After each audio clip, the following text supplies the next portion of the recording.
Hello and welcome to 30 Old, 30 Young, a podcast where we make the ring light do some heavy lifting. What do you mean? I just saw you staring into it. Just like, This doesn't really do me any justice. I need a new ring light. I think everyone should see the setup of how I'm on the periphery of the ring light. You've got it all fucking glowing. I'm just here like, can I have a little bit of gold light on mine? Love it. Yeah, I'll put a filter on mine. Can you put a filter on mine? Magic. Magical. So, welcome back to Money Month. I hope you enjoyed last week's mini episode. It was a little bit mad. So, hope you appreciated that. We're losing it a little bit. So, this week, I wanted to talk about comfort zones. Staying in your lane. Oh. Is it a good thing? Is it a bad thing? Is it just a comfortable middle ground? Stay in your comfy lane. Oh, we're just getting straight to where you're at. Absolutely. Stay in your comfy lane. Thanks for listening. We'll see you next week. Fucking hell. No, like, is it the what is it? Comfort's the enemy of success, and comparisons are the enemy of. That's what society tells you. Dun, dun, dun. Well, that's it. Like, I mean, so silly. when you think about like comfort zones, like, what is your where are you at your most comfy? When I'm on the sofa. That's what I'm saying. But like, the thing is also with that, so you're comfy, you're lying in your bed. Yeah. You're having a nice lie until Yeah. fuck you o'clock, you know? You have a nice. However, that's your comfort zone, happy place, and all that lot. However, if you ask other people, they're like, "Oh, I couldn't possibly. Oh, this is horrendous being in bed that time." It's like, oh, you're full of shit. You're full of mean, shit. I just don't get people like that. If I wake up at 6 a.m. on a Sunday or a Saturday, I'm going to be knackered by 7:30. Yeah. I'd rather wake up at 11, dreamily wake up, think, oh, I've got the Kardashians to watch. Then I'll go downstairs, make some breakfast. Come on, mates, have some breakfast too. Great, good times. You Have a can chill. you can do it. If you can can. do it, people who go like, "Oh, I couldn't possibly," it's because they fucking. I'm wasting the morning. No, it's because they can't do it. Oh. They can't do it. They don't have the facilities to do it. As in, they've got kids, or Well, it could they be feel guilt. they've got kids, or they've got a Guilt. partner who's like, "Come on, we're going hiking." At Or like, is it the guilt? or it's the guilt. They're like, "Oh, I need to be Because they're doing They something." need to heal. Well, that's where you can heal. Yeah, honestly. Laying in bed on a Sunday. I would love to do it. Not possible. I mean, the problem is now, if ever I do get a lie-in, it's because I've gone away for something, stag and all that lot. So the line is completely obliterated by the fact that I'm hanging out my arse. See, I'm really So I'm chill. still not getting it. Still not getting that sleep in. I'm really chill though, because people feel like you've got to wake up super early and get everything done, but you don't. I never struggle for time. Don't get me wrong. Okay. I struggle for time because I'm late sometimes, but I never struggle for time to get shit done. Okay, yeah. I don't. No, yeah, no, I know. I mean, but sometimes I could go on a walk and it's turning dark. I'm like, maybe I should have left an hour earlier, but I still get the war done. We still do it in time. Great, lovely time. But do you have that anxiety to do things, like to get things done? Yeah, there's nothing better than the last minute. No, that's the exact. Because okay. It depends. There's Depends two on the wolves. situation. There's two wolves in me, right? There's two, and they're Yeah. fighting all the time. One is a massive procrastinator, and the Yeah. other one's anxious that something hasn't been done. I've got two wolves too. You got them two, fucking, Oh, they're barking. and the procrastinating wolf is a fucking unit compared to the little puppy as the anxiety. But I tell you what, that anxiety sometimes can just be fucking like, why are we not doing these things? Yeah. And so it's like a little battle where I'm like, there's a 5-minute job that needs doing. If I just do it, Yeah. I will just like ease out. And the person who got to see it firsthand recently, I mean, Bree sees it all the time. But when we were driving to the stag, Yeah. I said to Jake, right, I've got to drop this stuff off at Victorian Plumbing Yeah. at 5 o'clock. Sure, I could have driven up, but I was going to Liverpool anyway. What's the Yeah. point in making the trip twice? Yeah. Sure. So I said to him, right, so if I pick you up about 11:30 and we can head up, so I got to get there for 5. And he went, It's 2 hours away. 2 hours away. I went, yeah, I need a good 4-hour window for a 2-hour drive. Oh. I need that. And on the way, I'm like, fuck me, what about if I haven't packaged it right? What about if because they're saying like it needs to be packaged for resale, can't be dusty or dirty or anything like that. I'm all of this is running through as I'm driving this 2.5 hour drive. And I mean, it's lucky we did. Eventually, I picked him up at 1, and we got there at 4:45. So it took us like 3 hours, 45 minutes to get to this place. Wow. So the anxiety was kind of like, I fucking told you. Yeah. I told you. And I drove straight through. And usually I'm a big old service stopper. Love a stop at a service. Do you? Pop in, have a little wee, grab a Monster, and move on. I'm like foot to the pedal. Yeah, well, that's it. So I was like, I've got to get there. And Jake was like, you're fine. We're doing absolutely fine for time. And I just saw that time ticking up and up and up and up. See, and I up. used to have a friend like that. Yeah, you got rid of them. You're like, fucking sick of being around them, I'll tell you what. Stressed me out too much. You're like, can you fucking... Literally. I remember I bought a dress off ASOS and it was coming on a Saturday. We had to be somewhere on the Saturday. And I was like, can we just wait for my dress to arrive? Because I need it for this evening. Anyway, shit hit the fan because we needed to leave right there and then, even though it made no difference. But did it make no difference? No, it didn't. Got there in plenty of time. Had a great evening. It would have made no difference to arrive there an hour early. But I think people have... Because I have it. I have this anxiety of like... It's like with a holiday. Like I don't believe the holiday's going to happen until I'm on that plane. Yeah. Like all of this thing I for do it. get that, An yeah. event, I don't believe the event's going to really happen until I'm there. See, I get anxiety before I leave the house. Which just I just every need day. someone to just drag me out the house. So if What? I'm going to the Cotswolds to see my grandparents, right? Oh, I stress so much because Why? I've got so much to do to get done before, and it's not so much things I need to get done. It's just I worry: have I got everything? Have I done this? Have I done that? I don't know what it is, but it's just yeah. So imagine if you got up earlier, you'd have it No, all but done. it's not about that though. Yeah, but if you're worried about missing stuff when you're packing, like when you left your I don't know passport what in it, I Italy. need to reflect on this because I just don't know what it is that gets me angst about it. But I get angst sometimes. I think we need to find a middle ground between our two ways of being. We're at two ends of a scale. I do. It depends because if I'm working, say if I've got a big meeting, then I make sure I'm prepared, get it all sorted, and especially the drive, you work out the timings and stuff.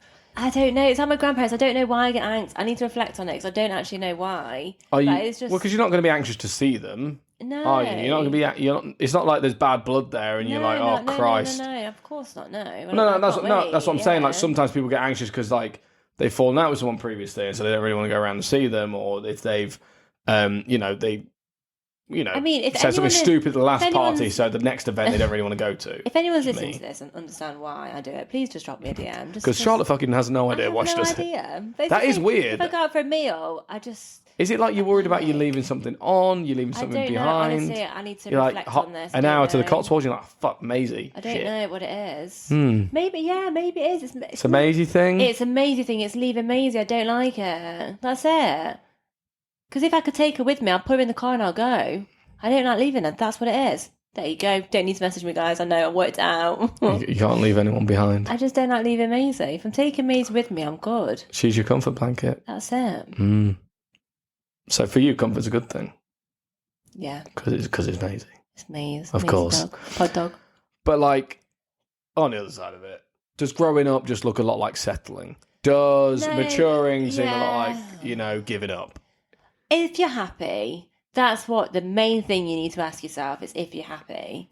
If you're Yeah. not happy, then you need to make changes. But if you are happy, then you're okay. Well, because I've seen two sides to It's this. okay to be just like plodding along. It's fine to do that if you Well, want to do that. Yeah, because content is, especially on the internet, there's two different sides to it. Like people are like, oh, being content is the best thing you can be. You're happy with your lot, what you've got, what you've earned, what you've worked hard for. Yeah.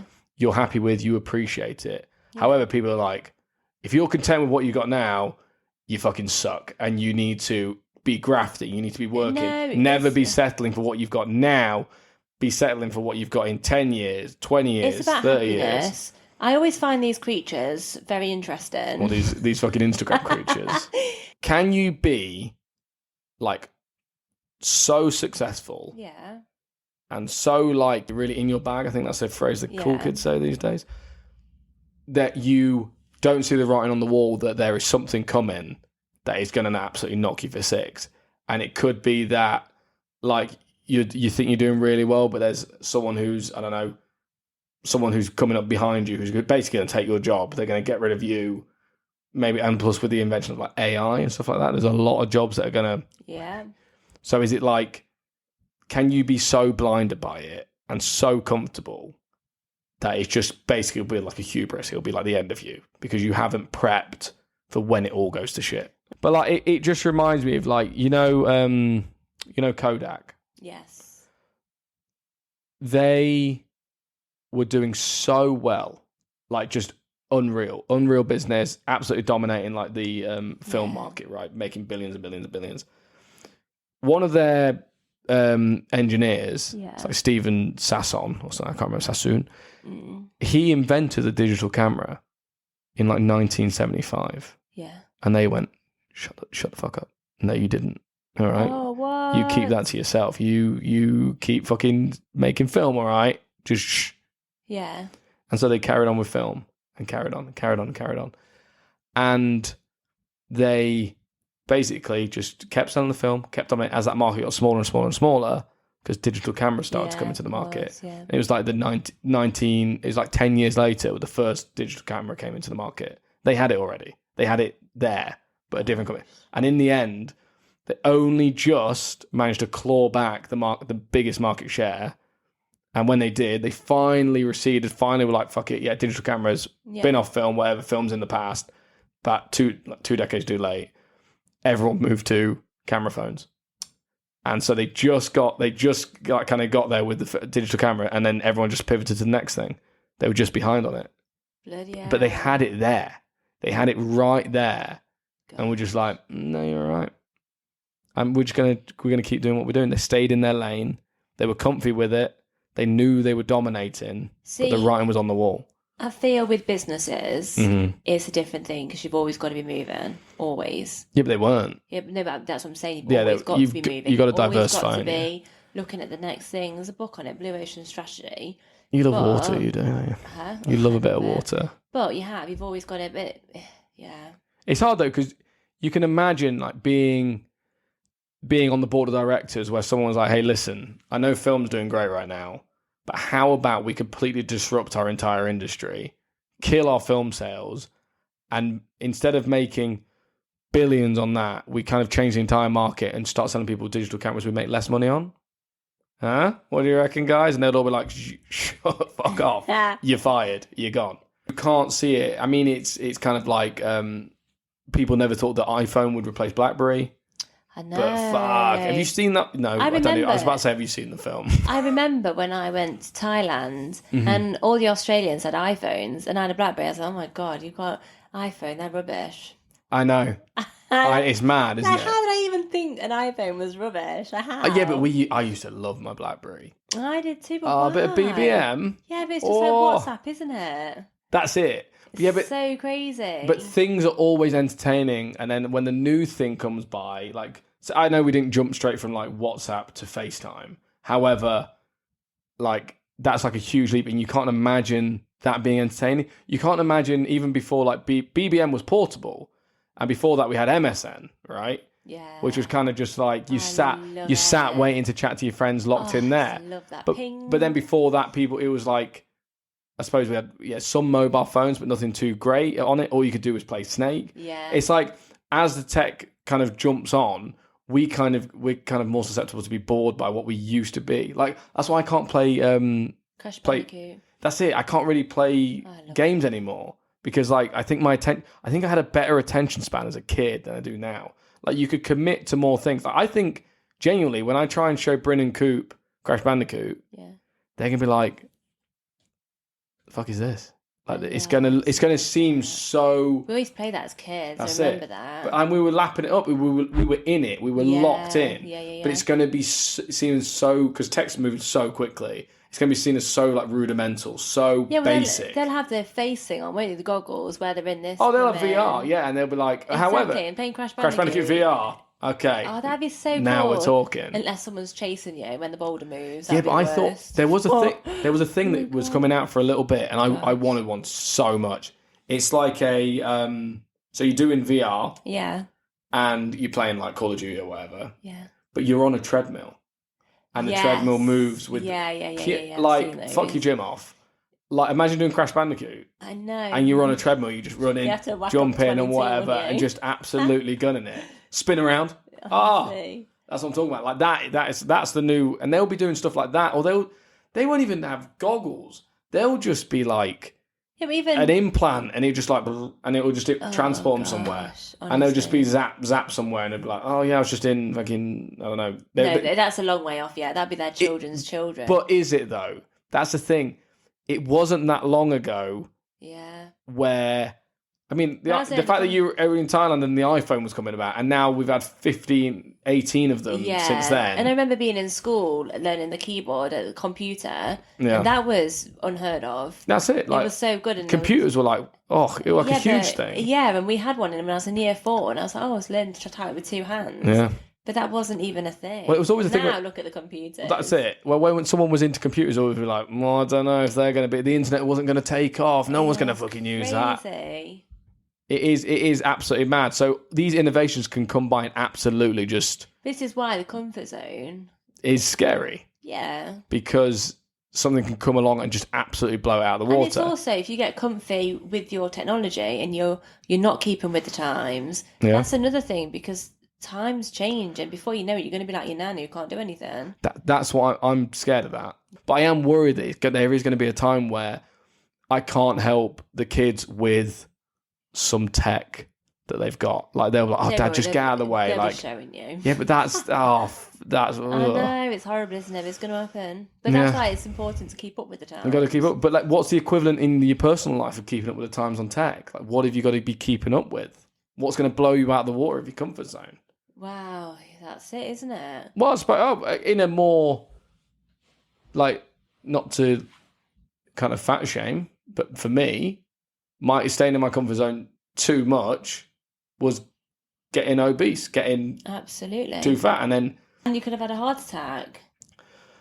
I don't think it got that bad. No, but you could do. Fucking hell. No, but come on. Yeah, I could have had a heart attack. Yeah. I mean, I did used to faint occasionally. And then you could end up with a bad back or anything. Yeah. Yeah. So lots of things could have happened. Yeah, so stay in your comfort zone of being you can get too comfy and stuff. It's just not good. No. But yeah, staying in your comfort zone in the personal way, I guess that's my equivalent of it is. Mine's probably just settling. Like if I had settled in for a relationship, I wouldn't have gone on the journey that I went on. And the woman I am today from that journey, oh God, I'm grateful that I've got me now, who I am. That's it, because I'm independent, I'm strong, I don't put up with shit. Where before, I was I would put up with more, and I probably had a bit more fear in me, but it's because I took the leaps of faith, which we mentioned before, and it worked out, so I've got a bit more confidence in them now. Yeah, well, that's it. I mean, a lot of it can also come down to timing. Like, you could be kind of like, I don't know, like 6 out of 10 on the relationship, kind of enjoying it, kind of it's not really pushing you, but you're and I know you kind of there's a scene from Master of None, and it's like they're at a wedding where two of the friends are getting married, and they're saying like, I choose you because it's about the time in my life where I should probably be getting married. And she's same here. We should probably be getting married. It's about that time. Yeah. Maybe if we'd met a few years before, we wouldn't stay together. Maybe if we'd met a few years later, we wouldn't be. But right now, my parents are thinking I'm going to get married, so let's get married, that kind of thing. And that's their vows. It's all like kind of a bit. But it's true. Sometimes it is just a matter of timing. Like, you meet someone at a certain time, but you've got to and societal standards are there, and you kind of just fall into it. Yeah, but you've got to think about the bigger picture. No, but that's the comfort. That's the comfort zone. People need that comfort. Yeah, but you can't, because why would you want to come to this like life and settle for mediocre love? You want to find out what the magic is, like the true love and like the proper love. Yeah, but people can also but people could also get into the relationships to be like, and that love. That love will grow into something else. It will get bigger. It can happen. It could. Absolutely, it can. But 50% of marriages end in divorce, so sometimes it doesn't. Yeah, yeah. So if I was to meet someone, I'd have to, it's got to be the real thing. So I want to experience everything in this life. And if I just settle for something where I was like, it's all right, it's okay, whatever. I could have a nice house with quite, 2.4 kids. But I just don't want that. That 0.4 kid. I didn't get sucks for them. Maybe it's a dog. I think it's the average. I think it's like the nuclear family now is like 2.4 on average. It's like the average amount of arms people have in this world is actually less than 2. See, I'd love to know when I'm on my when I'm on my deathbed. I love when I say something like, I'm not even fucking acknowledging that. No, sorry, I was in my own little world. I'm moving past whatever the fuck you just said. So No, sorry, I was in my own little world. I was just thinking about something. But I'd love to know, when I get onto my deathbed, what I'm going to be thinking, like all the risks of faith, thing I've taken, everything, and going after this life that I want. what you reckon God's going to be like? Shouldn't have taken that one, pal. No, He was great. If I get, Do you know that guy? That was the guy. I sent you your soulmate, and you were like, "Sorry, you're 5'7". Fuck off." Sorry, no. I'd love to know at the end if I'd be like happy with the life that I've lived, because that is my only goal in life, is to make sure that when I take my last breath, I'd be like, I'm so happy with the life that I've lived. No regrets. No regrets. Well, all right. Fair enough. I mean, that's fair. I've definitely not. But it's hard to do. It's the Is it? Yeah, because if you're a hindsight Harry like me, Right. you've got to be thinking about the what ifs. Like, yeah, but I do think about the what ifs. Like, remember, I mean, we did the calculated episode on it. risk, I we know. did, Yeah, I know. But like, it's still there. It's like, oh, if I'd done that, if I'd done that. You know what? No, Go on. I was gonna go. Totally, You want to go back to the arm thing I said? No. Arm thing. Yeah, that you've got an above average number of arms. So do I. What? You've got an above average number of arms. 2. Yeah, because the average number of arms is actually like 1.9999999 recurring.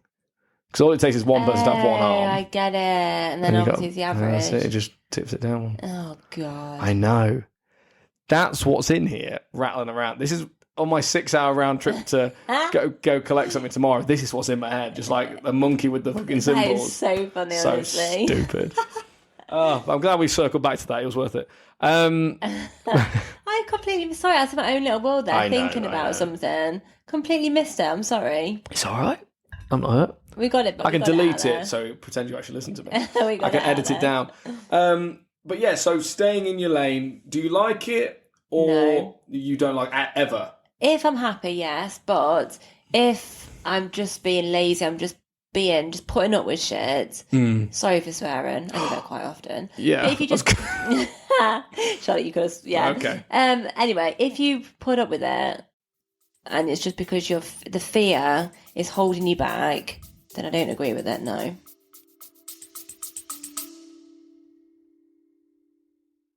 What does man v fat mean to you? Lose weight and enjoy a game of football. Mental health, camaraderie. Friends, football, fat loss. Reverse my diabetes. Big, sweaty, fun. Life-changing football. Better and healthy lifestyle. Good competitive sport. Teamwork, banter and weight loss. Create a winning mentality to lose fat. Hard work regime and football. It means sustainable weight loss. Don't let the boys down and don't let yourself down. Man v Fat. Weigh, play, lose, win.